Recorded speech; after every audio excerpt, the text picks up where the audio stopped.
हाय, नमस्कार. जाधव फॅमिली या यूट्यूब चॅनलवरती पुन्हा एकदा तुमचं स्वागत आहे. चला तर मग आज आषाढी अमावस्या आहे. आज अमावस्या झाल्यानंतर उद्यापासून श्रावण लागणार आहे. मग आज खीरपुरीचाच स्वयंपाक बनवायचा आहे मला. चला मग बघूया. आता मी तांदूळ भाजून घेऊन राहिले खिरीसाठी.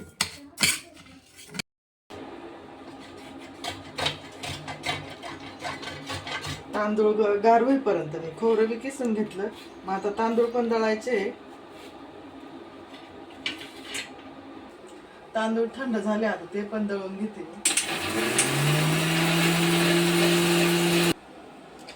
हे बघा असे दळून घेतलेले, बारीक पण नाही लय जाड पण नाही, असे मीडियम दळून घेतले म्हणजे छान खीर होती अशी.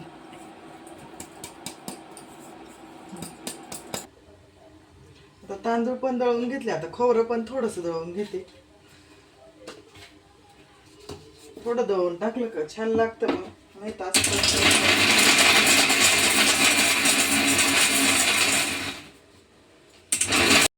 खोबरं पण दळलंय मी आता. लय जाड पण नाही लय बारीक पण नाही, असं थोडस मीडियमच दळलंय. हे बघा, ही पुडी आणते नेहमी खिरीच्या मसाल्याची. ही पुडी जर खीर टाकली ना, खूप छान खीर लागते. त्याच्यात सर्व साहित्य राहतं खिरीचा मसाला.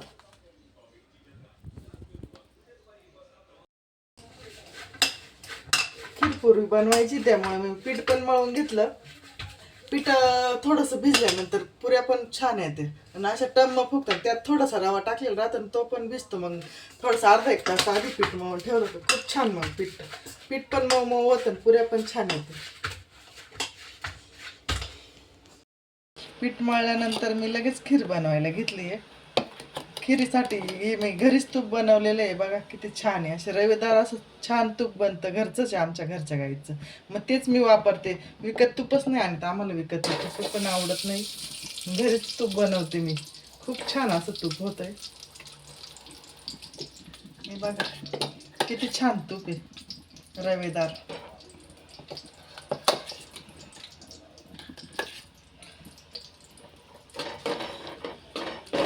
गाय घरची, त्याच्यामुळे मी घरचंच तूप बनवते.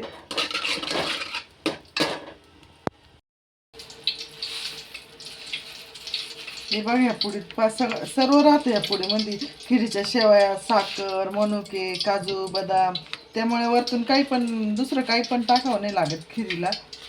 नेहमी हाच मसाला वापरते. तुम्ही पण एकदा वापरून पहा. तर आता हा मसाला मी थोडासा तुपामध्ये परतून घेते.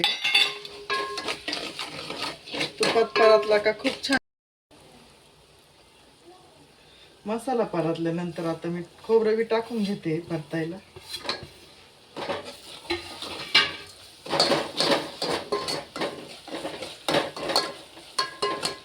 हे परतल्यानंतर थोडं पाणी टाकून त्याला उकळी येऊन द्यायची. लगेच तांदूळ नाही टाकायचे, उकळी आल्यानंतर तांदूळ टाकायचे.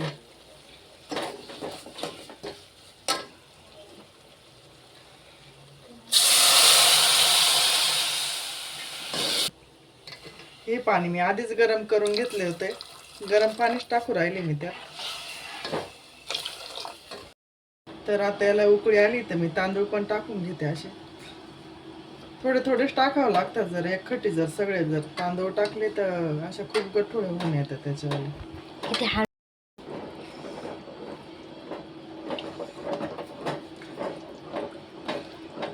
तांदूळ टाकल्यानंतर थोडंसं शिजून द्यायचं. मग दूध, साखर टाकून घ्यायची.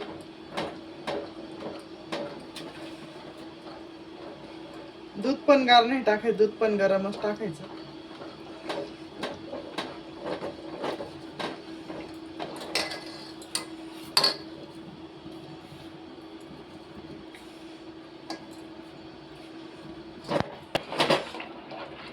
तांदूळ थोडेसे शिजल्यानंतर दूध पण टाकून घेते.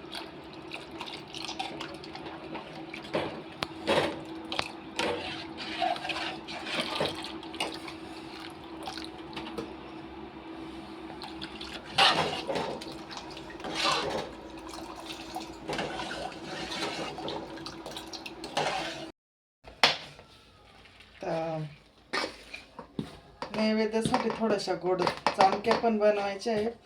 खीरपुरी तर बनवायचीच आहे, पण थोड्याशा म्हटलं गोड चाणक्या पण बनवू.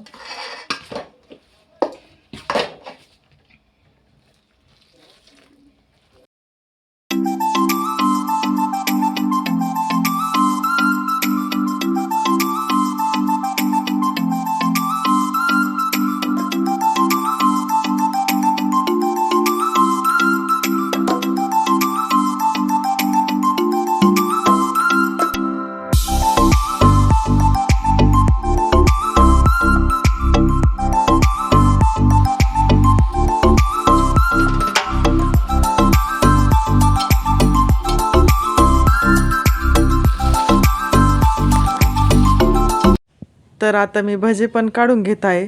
कुड्या पापड्या पण तळले. भजे काढल्यानंतर मी पुऱ्या पण करून घेत आहे. पीठ भिजल्यानंतर पुऱ्या पण असं छान फुगत आहे. स्वयंपाक झाल्यानंतर नैवेद्य वगैरे सगळे भरून घेतले मी. त्यावर सगळं खीर, भजे, कुरडई, पापडी सगळं ठेवून घेतलं होतं.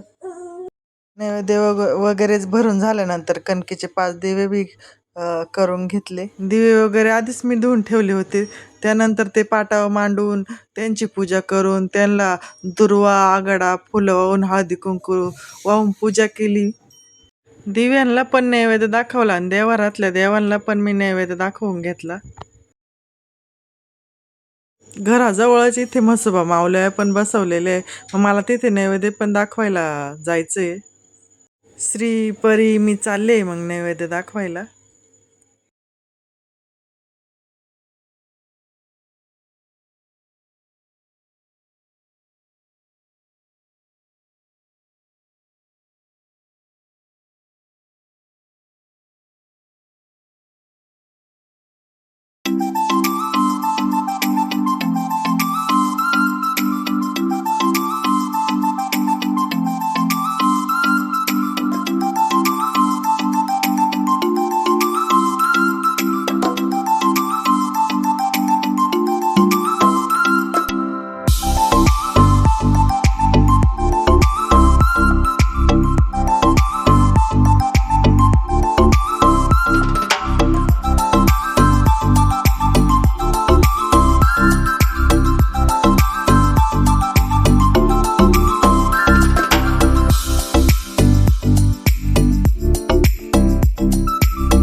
घरी आल्यानंतर आता जेवण पण करायचे. तुम्ही पण चला मग जेवण करायला. व्हिडिओ आवडला तर लाईक करा, शेअर करा. असेच माझे नवनवीन व्हिडिओ बघत राहा. Bye bye.